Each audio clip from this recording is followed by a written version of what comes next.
கண்டஸ்டன்ஸோட அறிமுக சுற்று இன்னியோட முடியுது.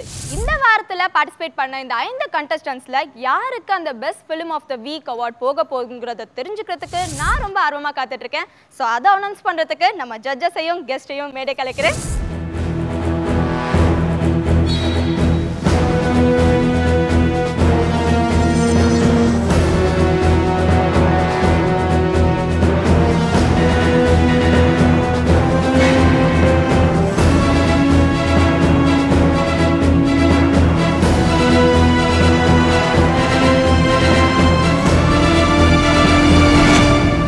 இன்னைக்கு கொஞ்சம் இந்த எபிசோட் கொஞ்சம் ட்ரிக்கியாக இருந்தது செலக்ட் பண்ணுறது. நாங்கள் ஸோ டெஃபினெட்லி வி ஃபெல்ட் 3 பேர் நாங்கள் தேவைப்பட்டோம். ஒரு கிளாரிட்டி வரத்துக்கு பேசி முடிவு பண்ணணும்.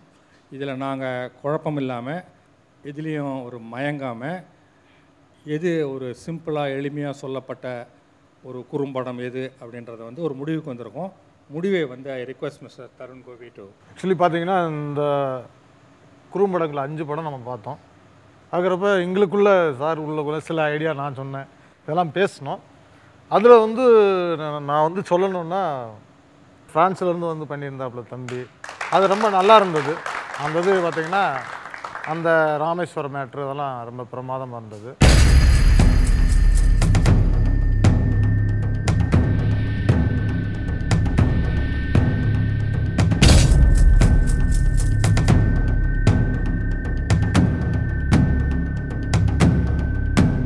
அப்புறம் வந்து இவர் வந்துட்டு மௌனமாய் ஒரு காதல்.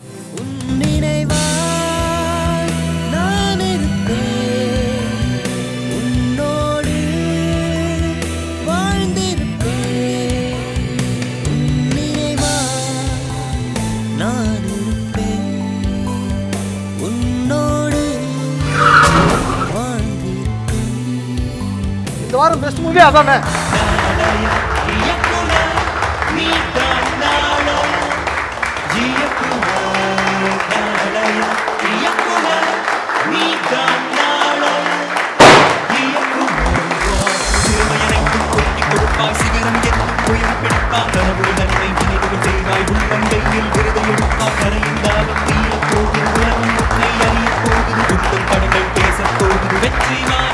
நாங்கள் வந்து தெளிவாக இந்த படத்தை பார்த்து நாங்கள் தேர்ந்தெடுக்கிறோம்னா we are convince about it. என்னன்னாக்கா இருக்கிறதுலேயே ரொம்ப சிம்பிளான கதை இதுதான். நான் வருவான் இதில் சில பேருக்கு நீங்கள் நினைக்கலாம் இதில் என்ன பெரிய கதையை சொல்லிட்டாரு அப்படின்லாம் நினைக்கலாம். பட் சொல்லப்பட்டதில் வந்து நீங்கள் ஒரு தப்பு கூட கண்டுபிடிச்சிருக்க முடியாது. படம் பண்ணுறப்ப சார் என்ன படம் எடுக்க போகிறேன்னு என்கிட்ட கேட்டாங்க. ஒரு படம் என்ன படம் பண்ண போகிறேன்னு சொன்னாங்க. லவ் ஸ்டோரி பட் நாட் லவ்னு. என்ன லவ் ஸ்டோரின்னா பட் நாட் லவ்ன்றான்னு சொல்லிட்டு எல்லாமே சிரித்தாங்க.